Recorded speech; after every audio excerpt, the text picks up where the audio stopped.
Well, the Congress party has seen a series of high-profile exits over the last year or so. And the latest to leave the Congress, the grand old party, is former Law Minister Kapil Sibal, who is our newsmaker of the day, joining us on NDTV this evening. Mr. Sibal, thank you very much for joining us. Firstly, you filed your nomination to the Rajya Sabha today as an independent candidate supported by the SP. But the big bombshell was that you had actually already put in your papers with the Congress on the 16th of May. That's correct. Why did that happen so suddenly? It was not sudden. Well, for us it was. So the fact that it was not leaked to the press is something that surprised everybody. But I didn't want it to be a tamasha. As you know, a political party is a voluntary organization. People come and people go. And there's no employer-employee relationship. We don't have to give notice. So I thought the time has come for me to move on and be an independent voice in Parliament. That's really what my intention is. And I didn't want to be hanging on to the coattails of any political party. So I requested Akhilesh ji, who offered me, and I said that I would love to be in Parliament, but provided I don't have to join the party. And he was very kind, in fact very gracious, and said to me, no, people like you should be there anyway. And certainly we'll support you as an independent candidate.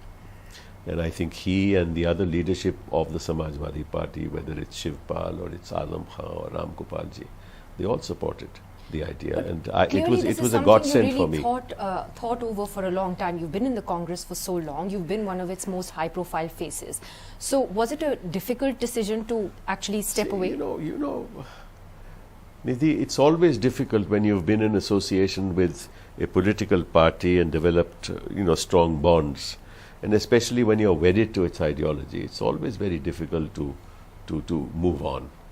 But at the same time, I think every person has to think for himself whether the time has come for him to do something different. And I really, the genesis of this is that I believe that in Parliament today, there are no independent voices. Because you're always guided by the party leadership as to what should be said, what should not be said. You may not agree with it. Now, I think a member of Parliament, if he doesn't have that choice, actually you are doing great injustice to the very... Is there something specific that in Parliament, a debate or on a bill or on an issue why should there be that you disagreed with the Congress's official position? Many a times when there's a bill, you don't agree with it. You can't speak against it. Because the party has taken a different line. Because the party has taken a decision. And I think it is destructive of the very fundamentals of a parliamentary system of government, of democracy itself, that I don't have the choice to say what I want to say. Remember, in no democracy in the world is this kind of whip that is made to work on every issue and every matter that comes up in Parliament. So you tell me any democracy. But what was the turning point for you where you said, because you have been critical of even the party leadership, you said the Gandhis are living in cuckoo land. It was the most outspoken statement by a Congress leader when you were still in the party. But at what point did you say, okay, enough, I need to walk away from this? No, it's not a question of what point. The fact is that, one, I don't want to go into the past. As a member of the party, in the party, I'm entitled to say what I wish to say. But now I'm not in the party. Did you get a lot of backlash for saying that? You must have. I mean, publicly you did. Backlash from the Congress, criticizing the Gandhis. I never worried about anything in life. What I say is what I believe in, and what I believe in is what I say. And I'm never worried about the consequences. We do that in court all the time. We argue in court, the judge may not like it, but if I believe that I am right, and if I believe that the statute should be interpreted in this particular way, I don't have to worry. The judgment may come against me. It really doesn't matter. But your critics in the Congress in particular today will say that you did this because you wanted a Rajya Sabha seat. Let them say what they want to say. It had nothing to do with wanting a Rajya Sabha seat. They're welcome to say what they want to say. I don't have to explain to my critics. I have to explain to myself and my conscience. That's about it. There's nothing more to be said. So why not join the SP then? Why just because I made take a support public statement that you'll never join another party? Yes. Not only that, I said over my BJP over my dead body, never another political party. I am wedded to the ideology of an inclusive India, and all opposition parties believe in that. Now, see, one of the criticisms that you had about the Congress was the fact that, you know, it was being run as a family. It is a family-run party. You were critical of the Gandhis, but the Samajwadi Party too is a family-run party. Again, it's not different. Again, I am not in the Samajwadi Party. But you've taken their support. That's so why I'm I'll asking. take the support of any party that supports me. But my ideology is the ideology of an inclusive India, which is the ideology of the Samajwadi Party also.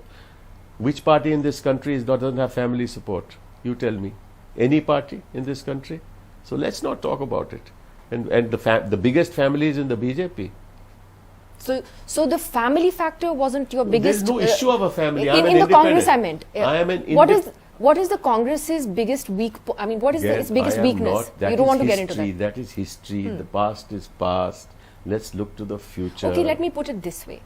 In the run-up to 2024, is it possible to have an opposition coalition against the BJP without the Congress, which is in a direct contest with the BJP in more than 150 seats? Why should I be taking those decisions, or why should I be giving an opinion? Is Because it possible to have an opposition? We will try and get everybody together on a common platform. That's going to be my effort, my intent. And that's why I want that. And I want independent voice. Sorry? Who is everybody? Does Everybody, that include all the Congress? political parties. Does that all political parties. Why should everybody not get together to fight the juggernaut of the BJP? Does that include the Congress? When I say all political parties, does it exclude it? Say yes, no. What I've said as to you, simple as I that. think it's simple. English language says all political parties. I hope you think that the Congress is a political party. Yeah, well, it's at the moment So I think hanging all by is thread. all is all. But the question is that, you know, this attempt to also forge a non-Congress, non-BJP front, KCR, for example, is trying to do that.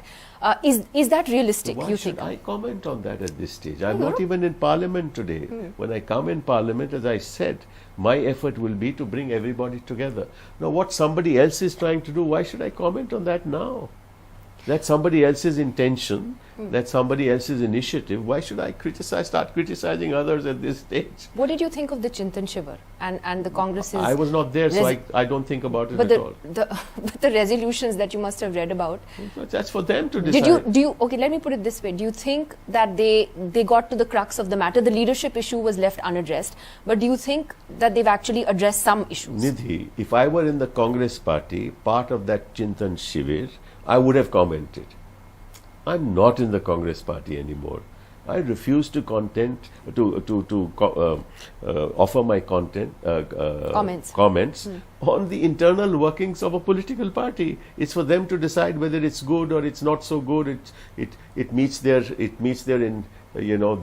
object. It's for them to decide. But your exit, the G23, is that over? That was the section I am not in it anymore. Yeah. And the rest of them? It's up to them. Some of them have been co-opted into these new committees. I don't comment on any of that. They're all my friends. They'll continue to be my friends.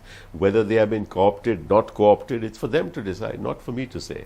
Are there going to be more exits from the Congress? I have no idea. And I don't want to suggest or even think of more exits. It's for them to decide, whoever is there. But the fact is there have been a series of high-profile exits. I think you're the 5th or 6th major leader to leave the party this year. What does that say about the way the party is functioning? I have nothing to say on that. This is the most fascinating interview. I keep asking you something, you're saying I won't comment. Why should I comment on a party of which I am not a member? Okay, so now let me ask you about the party whose support you're taking. Now, you talked about bringing all parties, opposition parties together to take on the BJP. Now look at what happened today. Akhilesh Yadav has announced, you're supporting you for the Rajya Sabha, but also Dimple Yadav and another candidate. It was widely expected that Jayant Chaudhary of the RLD would be the other Rajya Sabha candidate. And we understand that there is a lot of friction now as a result of this decision. What sense does that make politically for Akhilesh to isolate an ally politically? Who am I to comment on that? That's the Samajwadi Party's decision. Who am I to say? But what does it say about opposition politics when even something like this it's the internal decision making of the Samajwadi Party. I have no comments to make on it, and I will not comment on it. Did you see Jitin Prasad's tweet on the Prasad? You think that I am now here to sit and comment on tweets? Surely. You made a dig at him for leaving and joining the BJP, so he's kind of... It's good for him. He's asked you if the Prasad is good for you. I don't know which Prasad he's talking about. It's only his name that is associated with it, not mine. So what are your plans now? What next for Kapil Sibal? Apart, As I said, when you're saying that you're trying to bring all the opposition together, what does that mean? Let's be first clear. What did I say to you earlier? I want to be an independent voice. There are hardly any independent voices. You know, the one independent voice I find in the BJP is that of Subramaniam Swamy. He is in the party and yet he wants to be, he wants to speak his mind. There are very few others, right? But he's in the party. I luckily don't have to hang on to the coattails of any political party, right? But I am committed to an inclusive India, which I think all opposition parties are committed to. And this is a great platform on the basis of which we can move forward. And I think we can come together. So one, I will be that independent voice.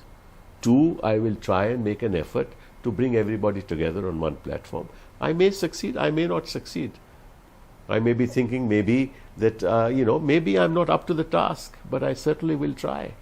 And as you said, that would include the Congress. But what about all the contradictions in the opposition? And what kind of platform will it be? Are you going to set up literally like a new front or a new munch? Life is full of contradictions. And it's the resolution of contradictions, which is the art of politics. And let's try and resolve those contradictions and let's try and forge an alliance together if it's possible. Are we going to see you now reaching out to regional leaders? I certainly will. I certainly will. Who are you meeting? I've not even reached Parliament yet. All right. Well, Kapil Sibal, thank you very much for joining us on NDTV today, giving us some insight into this decision. Thanks very much. Thank you.